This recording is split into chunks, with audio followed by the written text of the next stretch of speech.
Hi hello welcome to today reports.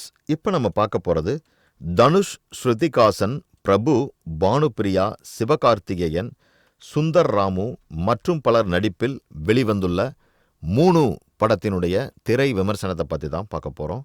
இத்திரைப்படத்திற்கு அனிருத் இசையமைத்துள்ளார். ஒளிப்பதிவு வேல்ராஜ், எழுத்து மற்றும் இயக்கம் ஐஸ்வர்யா தனுஷ். ஒரு இளைஞனினுடைய 3 கட்ட வாழ்க்கை நிலைகளினுடைய சம்பவங்களின் தொகுப்புதான் இந்த திரைப்படம். +2 படிக்கக்கூடிய தனுஷுக்கும் ஸ்ருதிக்கும் காதல். 2 பேருமே மாணவ வேடம் அத்தனை கச்சிதமாக அமைந்துள்ளது. மிகவும் அழகான காதல். கல்லூரி படிப்பு முடிந்த பிறகு திருமணம் நடக்கின்றது. திருமணத்திற்கு பிறகுதான் தனுஷுக்கு சோதனை ஆரம்பமாகிறது. ஒரு ஆள் பல பரிமாணம் எடுக்கும் மனநோய். இதனால் பல பிரச்சனைகள். அதிலிருந்து அவர் மீண்டாரா இல்லையா என்பதே படத்தினுடைய மீதி கதையாக அமைந்துள்ளது.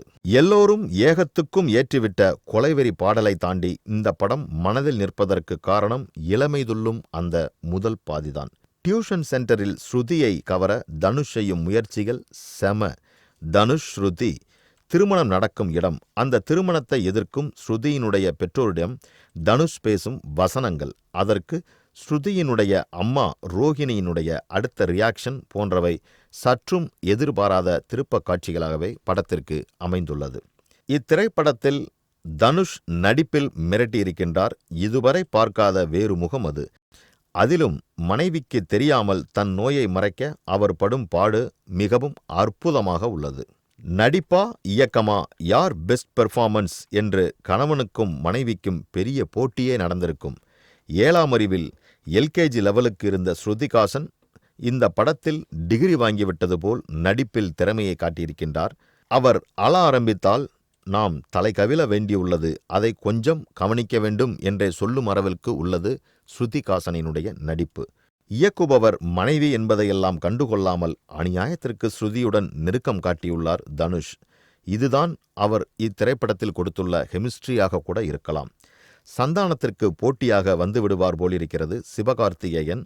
சுந்தர் ராமு, பிரபு, பானுப்பிரியா, ரோஹிணி என எல்லோருமே படத்திற்கு பக்க பலமாக பலம் சேர்த்துள்ளார்கள்.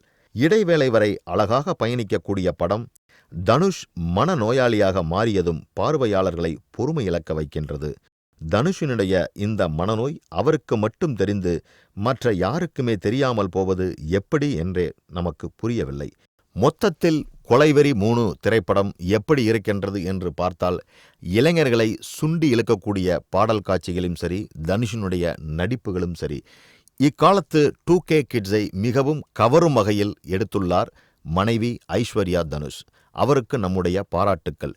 திரும்பவும் திரையரங்கில் ரீரிலீஸ் ஆயிருக்கக்கூடிய 3 திரைப்படம் இன்னமும் கொஞ்சம் கூட ரசிகர்கள் மத்தியில் குறைவில்லாமல் வெற்றிகரமாக ஓடிக்கொண்டிருக்கின்றது என்றே நாம் சொல்ல முடியும். 3க்கு நமது பாராட்டுக்கள்.